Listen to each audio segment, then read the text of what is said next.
of my partners, actually one of my partners in the Netherlands, thinking about what is it that we might need to do to make sure that products are keeping up with changes in our lifestyles. Maybe we need to get away from some of the conventional models of insurance and think in terms of actually providing practical solutions to healthcare. And as I said, we've given you some tasters. You've got a panel who I know will really be bringing the best brains to this. And lastly, low interest rates. Well, low interest rates, to my mind, really influence everything that it is that we see insurers doing. This is a common trend around the world. It's one of the reasons why I think it's particularly important for insurers to really think about the opportunities from operating in a more digital world, because those low interest rates mean that the margins that are available to actually service the customer are just getting more and more slender. So that's given you a very quick taster of some thoughts on what is in here that might be relevant to the topics you're going to be talking about. I'll just give you a very quick run through some of the other things that we focused on. So one of the things really at the outset, and it's very clear to me from my perspective of having been here 24 years ago, is the world is changing. The world is changing very, very fast. And these changes are affecting insurers everywhere that we go around the world. One of the changes is we're moving into what I describe as being it's a one or a two-click world. We all get very used, where I come from, to buying things online from Amazon. Even in China, they buy things online from something called Alibaba.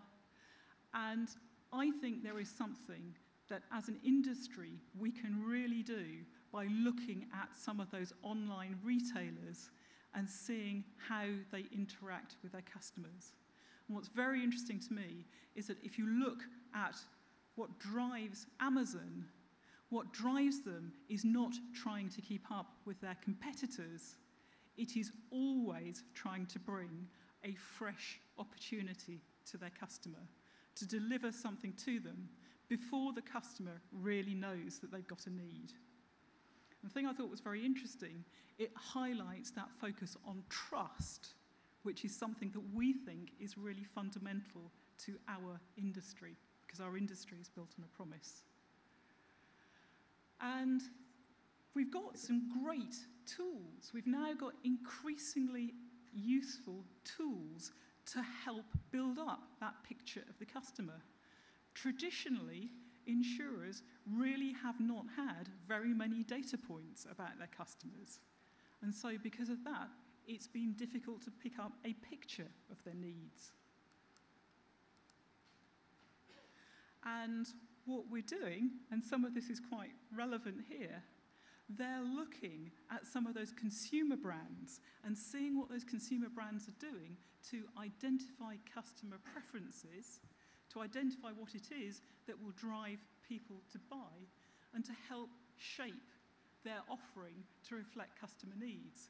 And that one down at the bottom is particularly relevant to us here, because that's talking about the Starwood Preferred Guest Programme. We're here today in a Starwood hotel.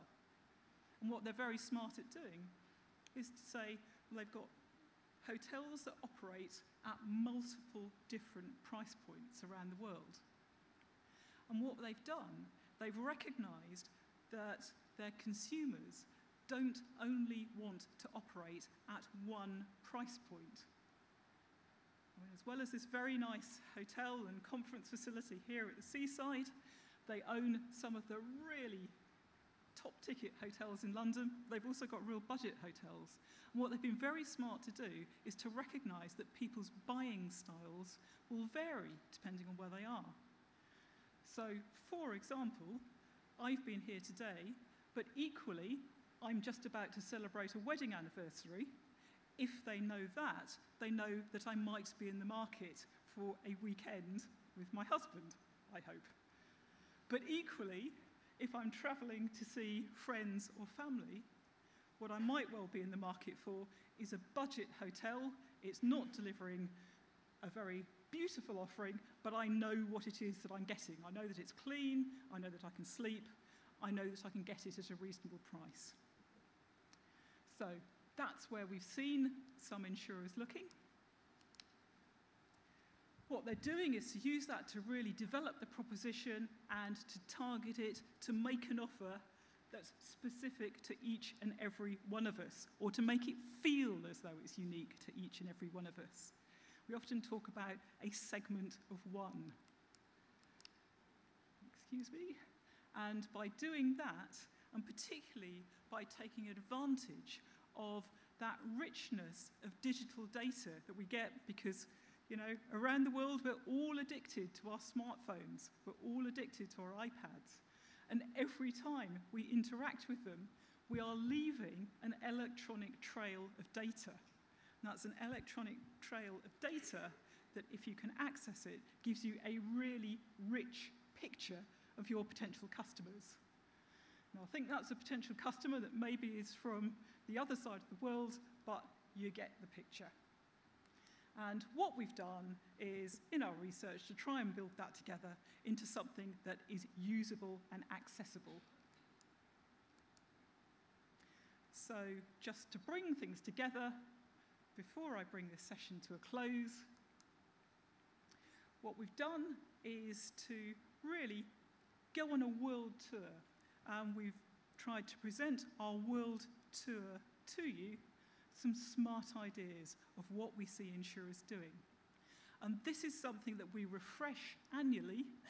So if you wouldn't mind watching out on our website in I was going to say it's a couple of months' time, it's getting really close now, it's in about 6 weeks' time, we will have another instalment, bringing you the best of what we see around the world, and hopefully I'll find a way of working in some of the themes we've heard about and are going to be exploring over the next 2 days. There are some really important messages. They are messages that in some ways we see as universal, but the solutions to them need to be tailored to local markets. Customers around the world are facing an uncertain retirement and typically do not save enough for retirement. They need to make sure that they can look after their health. Customers want to feel that they're getting a unique proposition, that they're a segment of one. And some of the richness of that digital data, that digital signature that we now all leave every time we use our smartphone, is there to be used to help your customers feel like a segment of one. There are some really unique features about insurance. Some insurance feels like a commodity. You're compelled to buy it. But there are other more complicated products. For example, saving for your retirement, making sure that you've looked after your family, that really need advice, where people really need guidance. I talk about people needing to be nudged into a sale to do the right thing.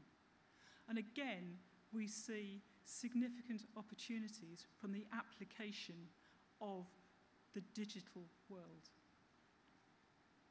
We talked about low interest rates, and again, I know that's something you're going to be exploring, but really what that means is that your value chain is under pressure.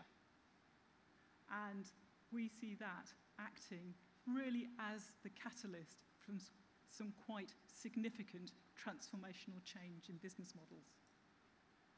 And lastly, what is it that your customers need fundamentally? They want value for money. They expect you to get things right first time. And they want real transparency in what it is that you're providing. So hopefully that gives you some food for thought. I hope there are some themes and issues in there that you can identify with. I'd like to thank you very much for your attention. I've given you where you can access the deeper research if you'd like it, and I wish you well for your discussions over the next 2 days. Ladies and gentlemen, thank you very much.